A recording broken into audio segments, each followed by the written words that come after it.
I had no idea that Rosie had cancer. She was not well for quite some time, and there's a whole lot of things that we were doing that perhaps masks that problem.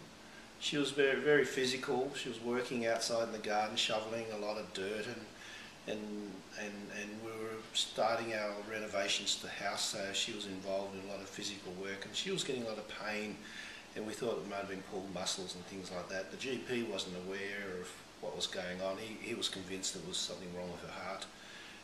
Rosie knew that it wasn't her heart, and she couldn't convince the GP at all, and he just continued down that path, and so the cancer wasn't detected to some time, at least 6 months. And at that point of the time, I drove Rosie to the hospital in the middle of the night. I said, I think that you've had enough suffering, we really need to get down to the bottom of it. The hospital emergency department had no clue. They were a bit baffled, and I suggested it may have been an ulcer. And that suggestion brought a fair response from them. They said, well, immediately should investigate that. And so Rosie went and had a gastroscopy, I think it was called, and we both didn't get the result till late at night, and the doctor came in and told us that he was fairly certain it was cancer, but we'd have to wait for a biopsy. And my reaction was quite stunning, if I can put it that way. I had a loss of feeling about the whole situation. I think it was either denial, or it was I was not comprehending it properly. But there was a state of mind that I had that was really just numb.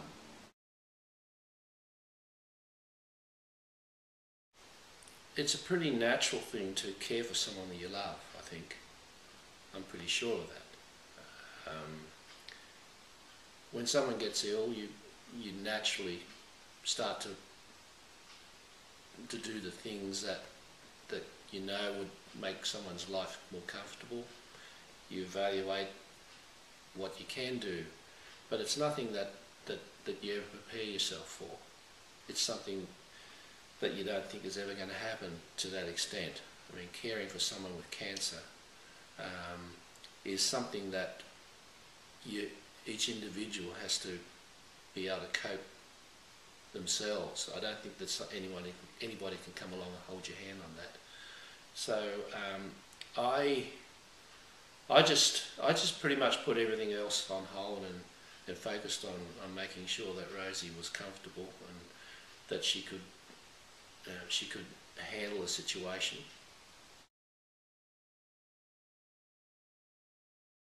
Yes, I think that we both felt that we become more aware of the issues of cancer.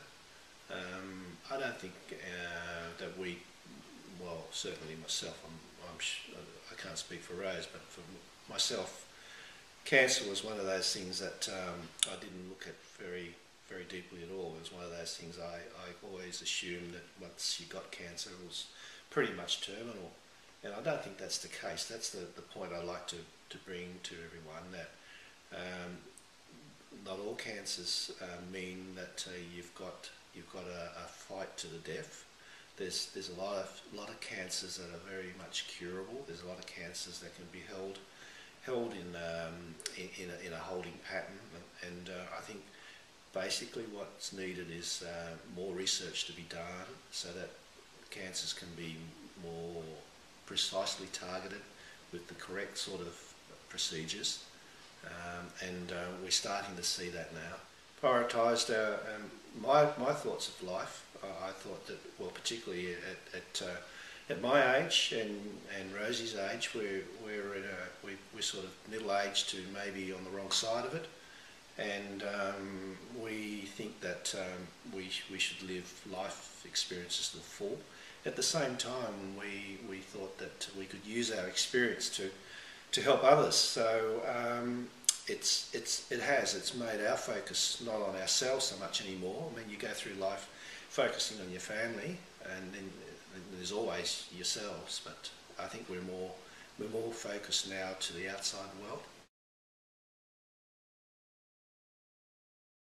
Rosie loved music, and it was good therapy for her, and I took the attitude that no matter whatever happens, if she's going to be happy with it, then that's something that I would support. And one day I was inspired by another friend who brought a piano, and I said to Rosie, look, you've got some superannuation there. It's not going to be of much use if you're not around to enjoy it. So why don't we just get enough money out of super and get that grand piano that you've always wanted? And I think that it's given her great joy. It's given her a great amount of stressless times when she could just turn her mind to music. And having said that, she's turning the music into a vehicle to maybe raise a lot of money for cancer research. So it's been a very good thing. That will help educate people if they wish to be educated. One that's an open forum for the community. One that demystifies cancer and puts it into a more layman's approach to it, because doctors are very much prone to talk at you rather than to you, and it's understandable because they haven't got a lot of time to be able to sit down and hold your hand and go through the whole processes of what's involved. I think that traditionally that's the role of the nurse. The doctors would come into a hospital and very quickly move on. They'd probably spend only a few minutes with the patient. It's usually left to the nurse to take over and explain things in more full. So this is where Rose's natural instincts and training come in, that she wants to take those patients' hand and give them more information. She's passionate about music, and she's passionate about getting cures for cancer. So I think that if people were to understand that, whether they like the music or not, it's probably not everybody's like, because music is very subjective, but they view the music from the point of view that it's giving. It's giving from Rose because of her time and her love, and we would like to think that people will see the music as their way of giving as well. It's only a very small amount of money we're asking for people that visit the site, if they can spare pretty much about the cost of half a cup of coffee. Put that together with all the people in the world, we would be able to fund some really fantastic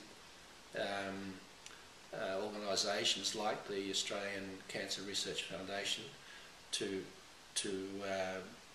do more scientific studies into ways of curing this cancer, which comes in very many forms.